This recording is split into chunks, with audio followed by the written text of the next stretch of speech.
Good evening to all of you. Welcome back to my YouTube channel Bimla Jakhar commerce classes.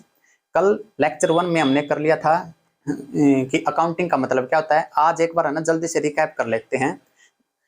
Meaning of accounting में हमने किया था कि accounting क्या होती है। अकाउंटिंग होती है किसी भी ट्रांजैक्शन या इवेंट्स को जो फाइनेंशियल नेचर की हो, ठीक है, उसको आइडेंटिफाई करना, क्लासिफाई करना और समराइज करना इन ए सिग्निफिकेंट मैनर में और फिर उससे रिजल्ट निकालना। ये होता है अकाउंटिंग का मतलब। सेकंड हमने किया था कि इकोनॉमिक इवेंट्स क्या होते हैं। इकोनॉमिक इवेंट्स दो टाइप के होते हैं, इंटरनल और एक्सटर्नल। ठीक है, बिजनेस में जैसे मैंने परचेज ऑफ मशीनरी का आपको एग्जांपल दिखाया था, बताया था। ठीक है, फिर हमने किया था कि आइडेंटिफिकेशन, मेजरमेंट, रिकॉर्डिंग और कम्युनिकेशन क्या होता है। आइडेंटिफिकेशन में बताया था कि आइडेंटिफिकेशन में कि कौन सी ट्रांजैक्शन को रिकॉर्ड करना है, ये आइडेंटिफाई करना, ठीक है, और वो अपने ऑर्गेनाइजेशन की होनी चाहिए और फाइनेंशियल नेचर की होनी चाहिए। सेकंड हमने किया था कि मेजरमेंट, उसको माप सकते हैं या नहीं माप सकते हैं, जैसे रुपए में या फिर पैसे में या डॉलर में, पाउंड में, ठीक है। और तीसरा हमने किया था रिकॉर्डिंग। रिकॉर्डिंग में क्या था कि स्टेज 1 आइडेंटिफाई कर लिया, यस। सेकंड स्टेज मेजरमेंट कर लिया, यस। देन उसकी रिकॉर्डिंग कर दो क्रोनोलॉजिकल ऑर्डर में, ठीक है, असेंडिंग ऑर्डर में। और फोर्थ पॉइंट था कम्युनिकेशन का। कम्युनिकेशन में क्या होता है कि जो पहली की 3 स्टेज हुई, identification yes, measurement yes, recording yes, तो उसको आपको है ना फाइनेंशियल स्टेटमेंट्स उनसे बनाने हैं और फिर उनको कम्युनिकेट कर देना है। फाइनेंशियल स्टेटमेंट्स का मतलब होता है प्रॉफिट एंड लॉस बनाना, बैलेंस शीट बनाना, नोट्स टू अकाउंट्स बनाना, ठीक है, कैश फ्लो स्टेटमेंट बनाना, ये आगे सारे आएंगे, ठीक है। और कम्युनिकेशन आपको इस तरीके से करना है, जो आपका अकाउंटिंग सिस्टम हो इस तरीके का होना चाहिए कि जो राइट इंफॉर्मेशन है वो राइट पर्सन के पास चली जाए और राइट टाइम पे चली जाए, ठीक है। और जो इंटरेस्टेड यूजर्स होते हैं वो इंटरनल भी होते हैं और एक्सटर्नल भी होते हैं, ठीक है। इंटरनल में मैनेजमेंट होते हैं, सीएफओ होते हैं, सीईओ होते हैं, और एक्सटर्नल में जैसे बैंक्स होगी, सोसाइटी होगी, गवर्नमेंट होगी, ट्रस्ट होगी, ट्रेड यूनियन होगी, ठीक है। नेक्स्ट हमने टॉपिक किया था कि ऑर्गेनाइजेशन क्या होता है। ऑर्गेनाइजेशन होता है कोई भी बिजनेस एंटरप्राइज जिसके 2 मोटिव होते हैं, या तो वो प्रॉफिट मोटिव होता है या फिर नॉन प्रॉफिट मोटिव होता है। किसी का काम है प्रॉफिट कमाना, पैसा कमाना, किसी का काम है सेवा करना, ठीक है। सोल प्रोप्राइटरशिप होता है जिसमें एक बंदा अपनी कोई भी बिजनेस है उसको सेटअप कर सकता है, जैसे MBA चाय वाला, ठीक है। और दूसरा है पार्टनरशिप फर्म, जिसमें कुछ बंदे मिलके एक बिजनेस चलाते हैं, किसी के पास पैसे की कमी होती है तो उनकी मदद ले लेता है और पार्टनरशिप फर्म ले लेते हैं, बना लेते हैं। तीसरा है कंपनी, ठीक है, कुछ डायरेक्टर। और फिर AOP होते हैं, एसोसिएशन ऑफ पर्सन, ट्रस्ट के हिसाब से चैरिटेबल इंस्टीट्यूशन होते हैं। ये सब बिजनेस एंटर या ऑर्गेनाइजेशन होते हैं, बिजनेस एंटरप्राइज या ऑर्गेनाइजेशन। फिफ्थ हमने पॉइंट किया था कि इंटरेस्टेड यूजर्स कौन होते हैं। ये मैंने कम्युनिकेशन में आपको करवा दिया कि इंटरेस्टेड यूजर्स कौन होते हैं, इंटरनल होते हैं, एक्सटर्नल होते हैं, ठीक है। तो आज अपना जो लेक्चर 2 है वो अब हम आगे बढ़ते हैं, ठीक है। उसमें क्या है, आज करना है कि qualitative characteristics of accounting information क्या होती हैं। क्वालिटेटिव, जिनको रुपए में नहीं माप सकते, अकाउंटिंग इंफॉर्मेशन की कौन सी क्वालिटेटिव विशेषताएं हैं, ठीक है, जिनको पैसे में नहीं माप सकते। आपको रट्टा नहीं लगाना किसी भी कंसेप्ट का। मैं है ना क्लास 1 से या फिर इंट्रोडक्शन वीडियो से ही बता रहा हूँ, किसी भी कंसेप्ट का आपको रट्टा नहीं लगाना है। अगर मान लिया आपसे पूछा जाए, आप मेरी जगह यहाँ पर खड़े हो और आपसे पूछा जाए कि क्वालिटेटिव आप में क्या खूबी हैं जिसको आप पैसे में नहीं माप सकते, आप क्या कहोगे। पहली, आप बता सकते हो कि मैं ना रिलायबल हूं, मुझ पर कोई भी विश्वास कर सकता है, ठीक है। दूसरा, आप ना आपको कोई भी काम बता दिया जाए तो आप टाइम पर वो काम कर देते हो, ठीक है। तीसरा कि आप में समझदारी है या नहीं है, ठीक है। फोर्थ, आपका दूसरे से कंपैरिजन किया जाएगा, आपके मार्क्स उससे कितने आए, ठीक है, सेम क्लास में, ठीक है। तो ये 4 विशेषताएं होती हैं। ऐसे ही अकाउंटिंग इंफॉर्मेशन की 4 विशेषताएं होती हैं जिनको आप पैसे में नहीं माप सकते, ठीक है। तो qualitative characteristics of accounting information क्या होती हैं। क्वालिटेटिव, ठीक है, जिसको पैसे में नहीं माप सकते। पहली जो क्वालिटेटिव कैरेक्टरिस्टिक्स है अकाउंटिंग इंफॉर्मेशन की वो है रिलायबिलिटी, ठीक है। Reliability of accounting information is determined by the degree of correspondence. Correspondence का मतलब है कि मेल खा रही है या नहीं खा रही, ठीक है, किनके बीच में, between what the information convey about the transaction या event that have occurred, measured and displayed. ये क्या कर रहा है रिलायबिलिटी। अब मान लिया कोई भी अकाउंटिंग इंफॉर्मेशन आपने है ना घटित हुई इवेंट या ट्रांजैक्शन आपने मेजर कर ली और आपने डिस्प्ले कर ली, ठीक है, आपने दिखा दिया, लेकिन उसका एक्चुअल लाइफ में है ना मेल ही नहीं खा रहा उस अकाउंटिंग इंफॉर्मेशन से। आपने झूठी दिखा दिया फिर और दिखा दी, वो वास्तव में मेल ही नहीं खा रहा, ठीक है। तो आप उसको रिलायबल कैसे बोल सकते हो। ठीक है। रिलायबिलिटी है वो free from bias and error होनी चाहिए, ठीक है। बायस का मतलब होता है पक्षपात, ठीक है। आपने जब कोई भी अकाउंटिंग इंफॉर्मेशन के बेस पे आपने रिकॉर्डिंग की, ठीक है, ये नहीं कि भाई आपने कोई झूठा बिल दिखा दिया तो फिर रिलायबल कैसे हो सकता है। तो इसी तरीके से जो रिलायबिलिटी है उसके लिए मेन है कि free from bias and error होना चाहिए। बायस का मतलब होता है पक्षपात। आपने किसी के है ना देसी भाषा हम लोग निकाह करें मेयर नहीं ले रखी हो, ठीक है, तो आपने कोई मेयर लेके ट्रांजैक्शन और इवेंट को ना रिकॉर्ड नहीं किया हो। दूसरा है फेथफुली रिप्रेजेंट कर रहा हो, ठीक है। तीसरा है वेरीफाइबल बाय इंडिपेंडेंट पार्टी, ठीक है। जो भी अपनी रिलायबिलिटी ये जो अपनी अकाउंटिंग इंफॉर्मेशन है इसको कोई वेरीफाई कौन करे, इंडिपेंडेंट पार्टी। इंडिपेंडेंट पार्टी का मतलब होता है जिसके साथ मतलब आपका लिंक नहीं हो, ठीक है। क्यों इंडिपेंडेंट पार्टी से वेरीफाई क्यों करवाते हैं, क्योंकि वो है ना मेयर को लेवाए, वो पक्षपात कौन करे, ठीक है। तो ये होता है अपना पहला है रिलायबिलिटी। देसी देसी भाषा में बताऊं, ब्याह था पहला में दुल्हा सारे नो कहूंगे रिप्रेजेंट करेंगे उसने, अगर ऐसा यो नो है यो नो है यो नो है, ठीक है, और बाद में वो उसा नहीं पाया, ठीक है, डिग्री ऑफ कोरस्पोंडेंस मेल खाया ही नहीं, तो रिलायबल हो सका है, नहीं हो सकता, ठीक है। तो इसी तरीके है जो अपनी अकाउंटिंग इंफॉर्मेशन है उनमें रिलायबिलिटी का होना बहुत बहुत बहुत बहुत जरूरी है, ठीक है। अब हम करते हैं अपना सेकंड पॉइंट, इसको साफ कर दूं, जिसको भी लिखना है नोट्स में ये लिख सकते हैं, ये कीवर्ड हैं और ये इसकी डेफिनेशन है, ठीक है। दूसरी अपनी क्वालिटेटिव कैरेक्टरिस्टिक्स है रेलिवेंस, ठीक है। जो भी अपनी अकाउंटिंग इंफॉर्मेशन है वो must be available in time, ठीक है। क्यों, सो दैट कि आप प्रिडिक्ट कर सका, अनुमान लगा सका या फिर फीडबैक। देखो इसका सिंपल सा है, आपको है ना मैं उदाहरण दे दूं। आपकी जो बुक होती है, ठीक है, उसके सबसे लास्ट में ना एक फीडबैक फॉर्म होता है। अगर आपको वो बताते हैं कि अगर आपने पढ़ते वक्त किसी भी चैप्टर में किसी भी लाइन में कोई भी गलती मिली हो, चाहे वो क्लैरिकल मिस्टेक हो, ठीक से, कितने एक स्पेलिंग गलत है कितने एक स्पेलिंग गलत है, तो आप वो पेज नंबर लाइन नंबर, ठीक है, वो टाइम पे अगर आप उनको डिलीवर कर दोगे ना, तो उसके बाद वो है ना डिसीजन ले लेंगे कि भाई हमें है ना ये करेक्ट करनी है, ठीक है। तो फीडबैक जरूरी हो जाता है। अगर आप मान लिया आपने इंफॉर्मेशन उनको तब दी जब बुक्स ऑलरेडी छप चुकी थी, तो क्या वो है ना मतलब उनमें चेंज कर सकते हैं, नहीं कर सकते। इसी तरीके से जो अपनी अकाउंटिंग इंफॉर्मेशन है उनका रेलिवेंस होना इसलिए जरूरी है कि वो टाइम पर अवेलेबल हो जाएं, सो दैट कि जो इंटरेस्टेड यूजर्स हैं, जो मैंने आपको बताए थे इंटरेस्टेड यूजर्स, वो डिसीजन अपना ले सकें कि हमें अब करना क्या है, ठीक है। ये हो गया अपना रेलिवेंस का। साफ कर दूं, इसको लिख लेना। तीसरा अपना जो क्वालिटेटिव कैरेक्टरिस्टिक्स है वो है अपनी तीसरी अंडरस्टैंडेबिलिटी, ठीक है। एक आधा तो नहीं सोचता होगा अकबरानी सर किसी किसी एग्जाम्पल दे भाई, इंट्रो वीडियो में क्या रखी है, आपके है ना नशा में खून की जगह अकाउंट दौड़ेगी, लेकिन आप बस साथ दियो, चैनल ने सब्सक्राइब जरूर कर दियो और शेयर कर दियो, ठीक है। देसी भाषा में सारे अकाउंट करवाऊंगा और फ्री ऑफ कॉस्ट। ये जो ट्यूशन वाले रुपये ले है ना 30-30 हज़ार साल के, कोई जरूरत नहीं है देने की। अपना चैनल पर वीडियो देखियो और शेयर कर दियो, अगर आपने पसंद आओ तो पसंद ना आवे या आपका समझ में नहीं आवे बेशक ना करियो, ठीक है। तीसरी है अपनी कंसेप्ट अंडरस्टैंडेबिलिटी। अंडरस्टैंडेबिलिटी का मतलब होता है कि जो डिसीजन मेकर है, डिसीजन मेकर मैंने आपको बताया था कि गवर्नमेंट भी हो सकती है, ठीक है, क्रेडिटर भी हो सकते हैं, डेटर भी हो सकते हैं, शेयर होल्डर भी हो सकते हैं, बैंक भी हो सकते हैं, या जिसने पैसा दे रखा है वो हो सकता है, सीईओ हो सकता है, सीएफ हो सकता है, कोई भी हो सकता है। उसको must interpret accounting information in the same manner, same sense as, same sense पे हाईलाइट करना आपको, ठीक है, same sense as prepared and conveyed to them.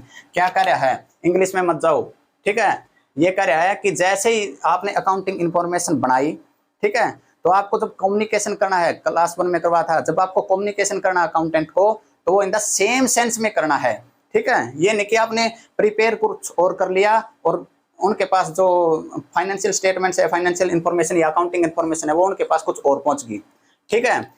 आप कोई भी देख लेना, या आप खुद भी व्हाट्सएप यूज करा, हाँ, ठीक है। यो सेंडर है गोलू, ठीक है, इसने मैसेज सेंड कराया, यो है गोलू, यो हो गया गोलू, यो हो गया मोलू, यो रिसीवर, ठीक है।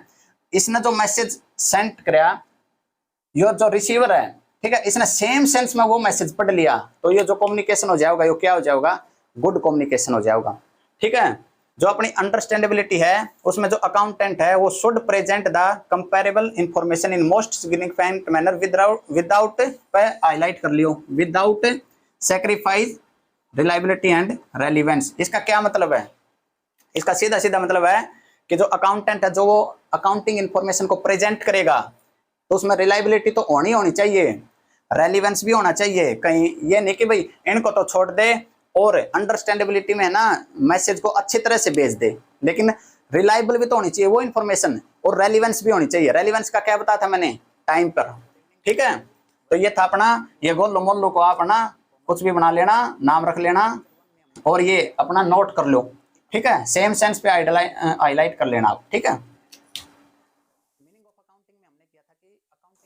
फोर्थ क्वालिटेटिव कैरेक्टरिस्टिक्स है कंपैरेबिलिटी। ठीक है, इसमें यूजर्स जो मैंने आपको बताए थे, इंटरेस्टेड यूजर्स कोई भी हो सकता है, able to compare various aspect of an entity over different time period. ठीक है, एंड विद अदर एंटिटी। ठीक है, इसमें क्या है कि आप सिंपल सा एग्जांपल लो। अगर मान लिया आपने किसी कंपनी में है ना जो आईटी सेक्टर या फिर आईटी सेक्टर की है, उसमें मान लिया आपको रुपए लगाने हैं। ठीक है, मान लिया आपको विप्रो में रुपए लगाने हैं। ठीक है, तो आप जब कंपैरिजन करोगे, ठीक है, तो ये तो है नहीं कि आप आईटी सेक्टर की कंपनी का कंपैरिजन फार्मा सेक्टर की कंपनी से कर रहे हो या पेंट सेक्टर की कंपनी से कर रहे हो। ठीक है, तो जो यूजर्स होते हैं वो भी ऐसे ही करते हैं, जब उन कंपैरिजन करते हैं तो वो डिफरेंट टाइम पीरियड में करते हैं और विद अदर एंटिटी के कर सकते हैं जो सेम लेवल पर काम कर रही हो। ठीक है, अब आपका जब कंपैरिजन किया जाता है, ठीक है, तो आपका age group same age group के साथ कंपैरिजन किया जाएगा। ठीक है, सेम स्टैंडर्ड जिस कक्षा में आप पढ़ते हो उसके साथ कंपैरिजन किया जाएगा। तो ऐसे ही कंपेयर जो यूजर्स हैं वो कंपेयर करते हैं various aspect of an entity. ठीक है, डिफरेंट टाइम पीरियड में और विद अदर एंटिटी के साथ कंपैरिजन करते हैं। ठीक है, और कंपैरेटिबिलिटी में कॉमन यूनिट ऑफ मेजरमेंट का होना बहुत जरूरी है। ठीक है, अब मान लिया एक कंपनी है, काम तो दोनों आईटी सेक्टर में कर रही हैं, ठीक है, या दोनों पेंट सेक्टर में कर रही हैं, जैसे मान लिया एशियन पेंट हो गया, बर्जर पेंट हो गया। अब वो काम तो सेम सेक्टर में कर रही हैं, आप कंपैरिजन कर लो, लेकिन एक डेप्रिसिएशन का मेथड यूज कर रही है स्ट्रेट लाइन मेथड, दूसरी जो कंपनी है वो मेथड यूज कर रही है WDV। ठीक है, रिटन डाउन वैल्यू, तो उनका कंपैरिजन नहीं हो सकता। ठीक है, तो ये है अपना फोर्थ पॉइंट कंपैरेटिबिलिटी। ये 4 पॉइंट हो गए अपने। ठीक है, इसको एक बार है ना आप नोट कर लो प्लीज। ठीक है, इसको हाईलाइट कर लेना। ठीक है, नेक्स्ट अपना टॉपिक है ऑब्जेक्टिव ऑफ अकाउंटिंग। अकाउंटिंग के ऑब्जेक्टिव क्या होते हैं? ठीक है, अकाउंटिंग का जो बेसिक ऑब्जेक्टिव है वो एक ही है कि जो यूजफुल इंफॉर्मेशन है, कौन सी है यूजफुल इंफॉर्मेशन? आपका प्रॉफिट एंड लॉस कितना हुआ, बैलेंस शीट आपकी एसेट कितनी है, लायबिलिटी कितनी है, और एडिशनल इंफॉर्मेशन उनके साथ जो जरूरी है। ठीक है, वो प्रोवाइड करना किसको? इंटरेस्टेड ग्रुप को। ठीक है, इंटरेस्टेड ग्रुप में आपके इंटरनल हो गए और एक्सटर्नल। ठीक है, लेक्चर 1 में इस पे पूरी कवरेज दे रखी है। ये तो हो गया अपना बेसिक। ठीक है, प्राइमरी ऑब्जेक्टिव क्या है? प्राइमरी ऑब्जेक्टिव जो पहला आपका ऑब्जेक्टिव है, maintenance of records of business transaction. Business transaction का मतलब है कि जो भी आपकी सेल हुई, परचेज हुई, रिसिप्ट हुई, पेमेंट हुई। ठीक है, यहाँ पर जो वर्ड लिखा है उनका रिकॉर्ड बनाना बिजनेस का, बिजनेस ट्रांजैक्शन का। पर्सनल नेचर के जो भी ट्रांजैक्शन हो उनका कोई रिकॉर्ड नहीं बनाना आपको। ठीक है, सिस्टमैटिकली तरीके से बनाना है। सेकंड है calculation of profit and loss periodically. ठीक है, जैसे मान लिया 1 अप्रैल 2022 से 31 मार्च 2023 ये फाइनेंशियल ईयर हो गया। पीरियोडिकली इसका कैलकुलेशन करना कि हमने साल में कितना प्रॉफिट कमाया, कितना लॉस कमाया। ठीक है, अगर मान लिया मोटा मोटा तौर पर बता दो, जैसे मान लिया आपकी सेल होगी साल में 1 लाख रुपए की। ठीक है, खर्चा हो गया 10,000 रुपए का, तो प्रॉफिट कितना हो गया आपका? 90,000 रुपए का। कैलकुलेट कर लिया आपने। ठीक है, ये जो सेल है, ये परचेज है, अपनी बिजनेस ट्रांजेक्शन होगी, उनका रिकॉर्ड बनाना है आपको। ठीक है, पूरे साल में बहुत सारी ट्रांजेक्शन होती हैं। तीसरा हमें पता लगाना कि depiction of financial position. Financial position का मतलब होता है कि बैलेंस शीट, आपकी एसेट्स कितनी जनरेट हुई, आपकी लायबिलिटी कितनी हुई। ठीक है, तो ये थे अपना ऑब्जेक्टिव। बिल्कुल छोटा सा टॉपिक है। बेसिक क्या है? यूजफुल इन्फॉर्मेशन प्रोवाइड करना इंटरेस्टेड ग्रुप को। इंटरेस्टेड ग्रुप को हम क्यों इन्फॉर्मेशन प्रोवाइड करते हैं? सो दैट कि they can make better decision. Okay, और प्राइमरी ऑब्जेक्टिव है maintenance of record of business transaction and calculation of profit and loss and depiction of financial position, balance sheet and liability. ठीक है, आप इसको एक बार note कर लो please, फिर मैं साफ कर दूं। नेक्स्ट अपना टॉपिक है basic terms of accounting. Accounting में जो ये बेसिक टर्म्स जो लेक्चर 1 या लेक्चर 2 में भी जो पढ़ रहे हैं ना, वो बेसिक टर्म कौन कौन सी हैं? पहले है बिजनेस एंटिटी। ठीक है, बिजनेस एंटिटी होता है स्पेशली आइडेंटिफिएबल एंटरप्राइज लाइक जो जैसे बिग बाजार हो गया, ठीक है, रिलायंस फ्रेश हो गया। अब जैसे मान लिया कोई कंपनी है, तो कंपनी है तो वो स्पेशली आइडेंटिफिएबल कैसे हो जाएगी, कंपनीज एक्ट में रजिस्टर्ड मिलेगी, ठीक है। पार्टनरशिप होती है, पार्टनरशिप डीड बनती है उनकी सबकी, ठीक है। नेक्स्ट है ट्रांजैक्शन। ट्रांजैक्शन क्या होता है, transaction event involving some value like two or more between two or more entity, ठीक है। अब ट्रांजैक्शन क्या होगी, अगर मान लिया आपने सेल की, दूसरी पार्टी की परचेज होगी, ठीक है, तो क्या होगी, ट्रांजैक्शन होगी। आपने क्या किया, आपने किसी को ना कैश में कैश पेमेंट कर दिया आपने, ठीक है, पानी की वाटर की वह कर दिया आपने पेमेंट, ठीक है, तो क्या होगी, ट्रांजैक्शन होगी, ठीक है। An event involving some value, कुछ उसकी वैल्यू होनी चाहिए, ठीक है, between two or more entity, ठीक है। नेक्स्ट है कैपिटल। कैपिटल क्या होता है, अमाउंट इन्वेस्टेड, इसको हाईलाइट कर लो, invested by owner in enterprise, ठीक है। और जो अमाउंट इन्वेस्ट होती है, वो जो मालिक है वो या तो कैश ला सकता है, नगद, ठीक है, कि मैंने 5 लाख रुपए लगाए, 5 लाख रुपए का चेक दे देगा, या फिर वो एसेट भी ला सकता है, ठीक है, कि सर मेरे पास है ना, वो बोलेगा कि सर मेरे पास कोई कैश नहीं है, आप मेरे पास एक फर्नीचर पड़ा है, ठीक है, या फिर मेरे पास है ना कोई बिल्डिंग है, आप उस पर काम कर सकते हो, तो क्या करता है, एसेट भी ला सकता है, ठीक है। नेक्स्ट अपनी सेल। सेल क्या होती है, आप अपने आसपास देख लेना, कोई दुकान होती है या कोई बिजनेस एंटरप्राइज होता है, तो उसमें क्या होता है, sale total revenue from goods and services, ठीक है। गुड्स में आपका जो आपने जो सामान बेचा, सर्विसेज में जो आपने सर्विस रेंडर की, ठीक है, वो कैश में भी हो सकती है, क्रेडिट में भी, ठीक है, नगद और उधार, ठीक है। तो ये 4 टर्म हैं। अब नेक्स्ट करते हैं। नेक्स्ट अपनी टर्म है रेवेन्यू। रेवेन्यू क्या होता है, आप सेल करो या सर्विस दो, ठीक है, उससे जो भी आपसे आपको अमाउंट कलेक्ट हुई, वो आपका क्या हो गया, रेवेन्यू, ठीक है। रेवेन्यू में अदर इनकम भी होती है, ठीक है, जैसे इंटरेस्ट। मान लिया आपके पास बैंक में आप बिजनेस कर रहे हैं, सेल कर रहे हैं आप, मान लिया सारा साल, और आपके बैंक खाते में मान लिया 5 लाख रुपए सेविंग में पड़े हैं, तो सेविंग पर ब्याज भी जनरेट होगा, ठीक है, वो आपको मिलेगा, तो वो आपकी क्या होगी, अदर इनकम, अदर रेवेन्यू, ठीक है। डिविडेंड, मान लिया आपने किसी कंपनी में रुपए लगा रखे हैं, तो कंपनी क्या करती है, अपने शेयर होल्डर्स को टाइम टू टाइम डिविडेंड देती रहती है, ठीक है, तो वो डिविडेंड आपकी क्या हो जाएगी, अदर इनकम, ठीक है। रॉयल्टी क्या होता है, ये जो बुक सेलर होते हैं खासकर, इनको रॉयल्टी मिलती है, इनका जब नाम छापा जाता है, तो ये हो गया रेवेन्यू। नेक्स्ट है एक्सपेंस। एक्सपेंस क्या होता है, कॉस्ट इनकर्ड, ठीक है। कॉस्ट जैसे मान लिया आपने रेंट दिया, आपने मजदूरी वेजेस दी, पानी का खर्चा दिया, लाइट का दिया, टेलीफोन का दिया, तो आपने जो कॉस्ट इनकर्ड की रेवेन्यू कमाने के लिए, ठीक है, तो वो क्या हो जाएंगे, अपने एक्सपेंस, ठीक है। आप मान लिया रेंट दे रहे हो, कॉस्ट इनकर कर रहे हो, इससे रेवेन्यू, आप जो बिल्डिंग है वहां पर आप काम कर रहे हो, तभी तो आपको रेवेन्यू होगा, तो उसका उसी का आप रेंट दे रहे हो, तो एक्सपेंस क्या हो गया, कॉस्ट इनकर्ड, ठीक है, फॉर अर्निंग रेवेन्यू। नेक्स्ट है एक्सपेंडिचर। एक्सपेंडिचर क्या होता है, spending money or incurring a liability for some benefit, ठीक है। ये 2 टाइप्स के होते हैं। एक होता है रेवेन्यू।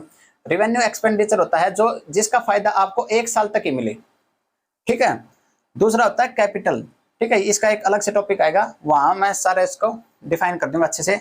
रेवेन्यू और कैपिटल एक्सपेंडिचर होता है जिसका बेनिफिट आपको 1 साल से ज्यादा मिले, ठीक है। अब मान लिया जैसे आपने कोई मशीनरी परचेज कर ली, उसका ये तो है नहीं कि भी आपको 1 साल ही बेनिफिट मिलेगा, उसको कई साल तक आपको बेनिफिट मिलता रहेगा, ठीक है। ये आगे आएंगे, उस पर पूरी विस्तार से वीडियो बनाएंगे।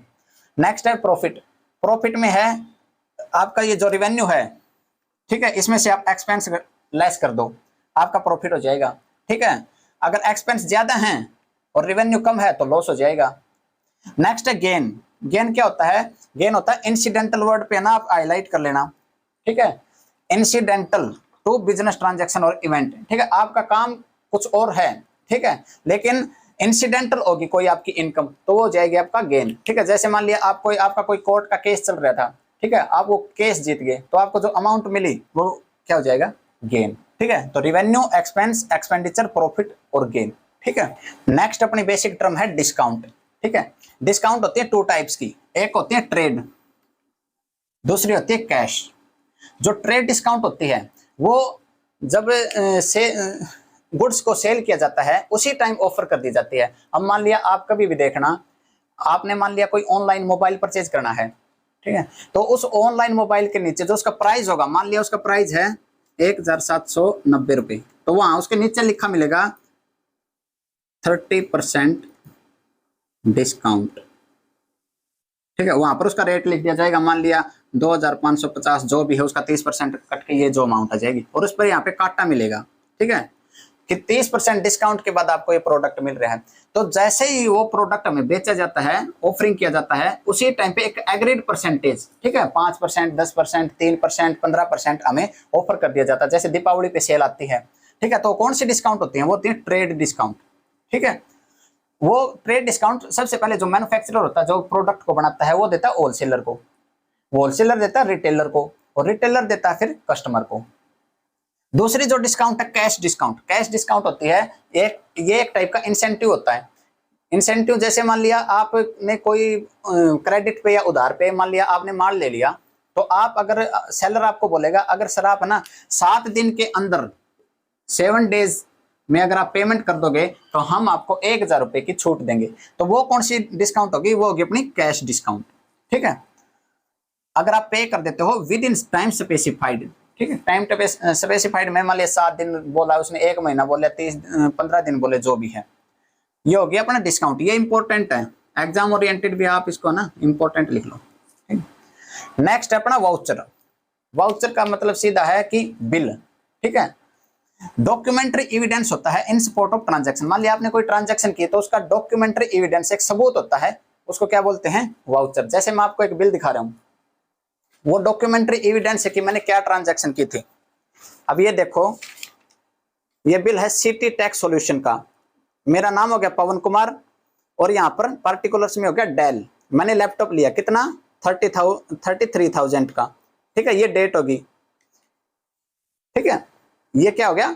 वाउचर। डॉक्यूमेंट्री एविडेंस है ये इन सपोर्ट ऑफ ट्रांजैक्शन, ठीक है। आप इसको एक बार है ना नोट कर लेना कि ट्रेड, कैश और ये जो चित्र है ये ऐसे बना लेना।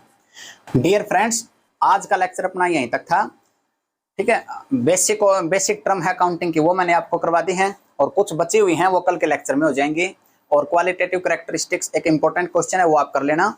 और जो अकाउंटिंग के बेसिक ऑब्जेक्टिव क्या है और प्राइमरी ऑब्जेक्टिव क्या है, वो सब करना है, ठीक। कल अपना ये चैप्टर कंप्लीट हो जाएगा।